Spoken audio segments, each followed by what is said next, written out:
Blood లో ఉండాలండి. Blood లో ఉండాలంటే కాంగ్రెస్ బ్లడ్ ఎవరో నాన్నగారు, ఈయన కాదు. ఈయన ఏంటంటే గోల్డెన్ స్పూన్ తో రాజకీయాల్లోకి వచ్చినాడు. ఇచ్చారు కదా సార్, ఇప్పుడు ఇచ్చారుగా. మీ కాంగ్రెస్ మీరే కాంగ్రెస్ పార్టీయే కదా ఆయనకు మొదటిసారి ఎంపీని చేసింది. అవును, బర్న్ పార్టీ వేరండి. పార్టీలో మీరు చెప్తున్నారు ఉద్యమాలు కానీ, లేకపోతే యాజిటేషన్ లో పాల్గొనడం కానీ, స్టూడెంట్ రాజకీయాలు కానీ. ఇప్పుడు మేము ఉన్నాం అనుకోండి, ఎన్ఎస్సీ యూత్ కాంగ్రెస్ నుంచి ఎదిగిన వాళ్ళు. మాకుండే నాలెడ్జ్ వ్యాపార రంగంలోంచి కానీ, లేకపోతే లాబీ రంగంలోంచి వచ్చిన వాళ్ళకి ఉండదు. లెక్కర్ కేసులో దొరుకుతున్న వాళ్ళందరూ కూడా లాబీస్ట్లే. ఎవరు స్వచ్ఛంగా రాజకీయ నాయకులు ఎవరు లేరు. ఎందుకంటే ఆ పార్టీలో ఉన్న వాళ్ళందరూ కూడా 99% కాంగ్రెస్ వాళ్ళేనండి. వాళ్ళే రోడ్డు మీదకి వస్తున్నారు.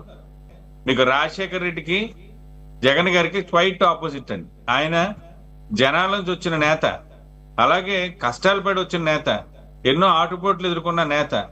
ఆయనకి ఈయనకి అసలు పోలికే లేదు.